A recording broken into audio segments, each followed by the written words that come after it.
Assalamualaikum warahmatullahi wabarakatuh. Pada kesempatan kali ini, kami dari kelompok Mobile TRPL 316 akan mempresentasikan hasil proyek dengan judul Sistem Pengajuan Surat Izin Kerja SIK Bandara Hang Nadiem.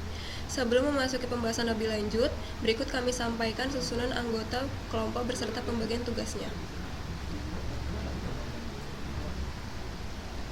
Karisman Angelo sebagai Ketua atau Quality Assurance, Lucky Abdillah, Back-end Programmer, Zainal Arthur Sibuya, Front-end Programmer, Angeli Juniarti, UI UX Designer, Kezia, Business Analyst, dan Sanesa, Business Analyst. Berikut adalah gambaran umum produk. Tujuan dari sistem pengajuan surat izin kerja Bandara Hang Nadiem adalah sebagai solusi digital untuk mempermudah dan mempercepat proses pengajuan izin kerja oleh pihak eksternal. Sistem ini memungkinkan seluruh tahapan mulai dari pengajuan, verifikasi, persetujuan hingga penerbitan SIK dilakukan secara terintegrasi, efisien, dan terdokumentasi dengan baik. Tujuannya adalah meningkatkan efektivitas administrasi, transparansi proses, serta keamanan dan efisiensi operasional di lingkungan Bandara Hang Nadiem. Adapun kebutuhan fungsional bisa dilihat sebagai berikut, diantaranya pendaftaran vendor, login vendor, manajemen master data, pengajuan surat izin, notifikasi sistem, verifikasi awal, persetujuan, pembuatan dokumen, work permit dengan QR code, ekspor data, manajemen, pemberi, persetujuan, serta manajemen peran. Target pengguna dari project ini adalah meliputi pihak vendor atau kontraktor eksternal sebagai pengaju izin kerja, direktorat operasional sebagai verifikator data, senior manajemen dan vice president sebagai pemberi persetujuan digital, aviation security atau AFSEC sebagai petugas pengawasan dan validasi lapangan, serta administrator sistem yang bertanggung jawab atas pengelolaan dan pemeliharaan sistem secara keseluruhan. Kemudian berikut adalah kelas diagram yang dimiliki oleh project ini. Di antaranya ada users, applicants, vendor, work permit letters, work types, work location, approval stage, approvers, letter fundamentals, copies, dan registration request. Selanjutnya adalah demo aplikasi. Nama Sanesa, saya ingin menjalankan dari autentikasi dan otorisasi. Autentikasi dilakukan di backend melakukan API menggunakan framework Laravel. Laravel akan mengembalikan JWT atau JSON Web Token dan disimpan di Secure Store pada aplikasi. Penggunaan JWT sangat efisien untuk aplikasi berbasis mobile karena token bisa berisi custom payload, di mana payload ini bisa diisi dengan permission untuk melakukan conditional rendering, sehingga aplikasi tidak perlu untuk request terus-menerus ke server. Lanjut ke otorisasi, yang dimana menerapkan role based permission sehingga tiap jenis user bisa diberikan kombinasi otorisasi yang beragam. Namun kami belum melakukan implementasi di aplikasi mobile. Kami akan menunjukkan bagaimana permission bekerja. Kami membuat middleware bernama permission middleware yang bernama middleware tersebut akan melakukan pengecekan setiap request yang memasuki terhadap permission yang dimiliki oleh user, kemudian melakukan perbandingan dengan endpoint. Jika user memiliki hak akses untuk endpoint tersebut, maka user akan lolos. Hal yang sama akan diimplementasikan di front end sebagai conditional rendering untuk setiap menu fitur yang tersedia.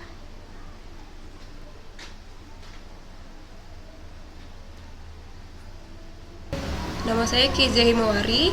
Saya di sini akan menjelaskan mengenai enkripsi data. Pada saat vendor melakukan registrasi atau ketika akun user internal dibuat, password tidak langsung disimpan dalam bentuk asli ke database. Sebelum disimpan, password akan dienkripsi terlebih dahulu untuk mencegah adanya risiko kebocoran atau penyalahgunaan data. Dalam sistem ini, kami menggunakan fitur casting pada model user di Laravel untuk melakukan proses enkripsi secara otomatis.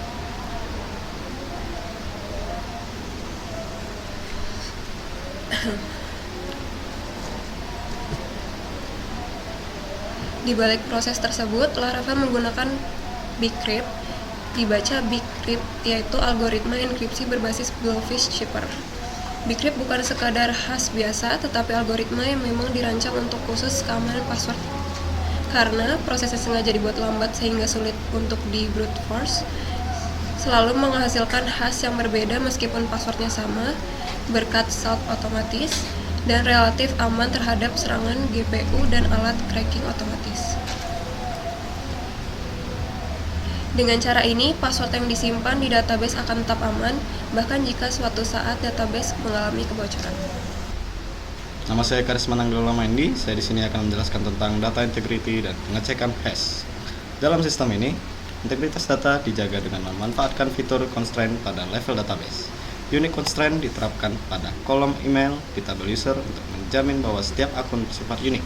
Foreign key constraint diterapkan pada kolom vendor ID di tabel work permit letters agar setiap dokumen hanya dapat terhubung dengan vendor yang valid.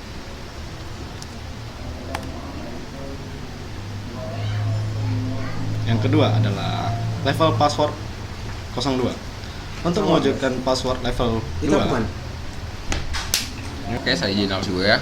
Di sini saya akan menjelaskan di level password 2. Untuk mewujudkan level password 2, password harus lolos dari polisi yang telah ditetapkan, yaitu yang pertama minimal 8 karakter, harus ada huruf besarnya dan huruf kecil, dan ada angka, dan harus ada simbol.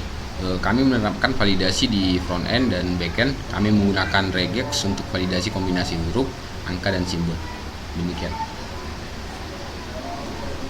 Saya Luki Abdillah, saya akan melakukan presentasi pada bagian Incident Response Plan.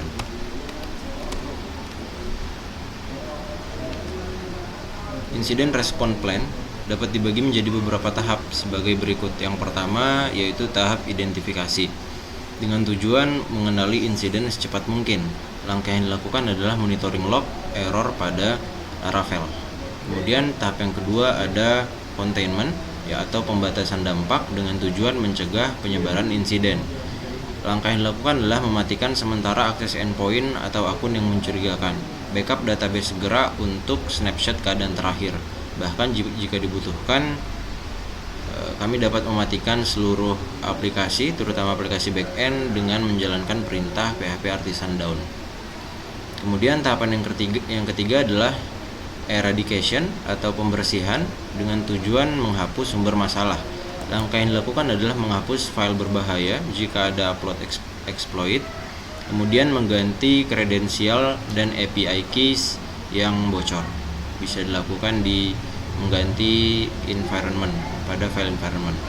Tahapan yang keempat adalah recovery dengan tujuan mengembalikan sistem ke kondisi awal. Langkah yang dilakukan adalah restore dari backup terakhir yang aman, tes ulang fungsi utama seperti login, CRUD, generate SIK, dan lain sebagainya. Kemudian tahapan yang terakhir yaitu evaluasi dengan tujuan mencegah kejadian terulang kembali. Langkah yang dilakukan adalah melakukan dokumentasi penyebab dan tindakan. Juli Juniarti akan melakukan jelasan backup dan restore. Backup dan restore adalah bagian penting dari bisnis continuity atau memastikan data bisa dipulihkan setelah error, serangan, dan kehilangan data.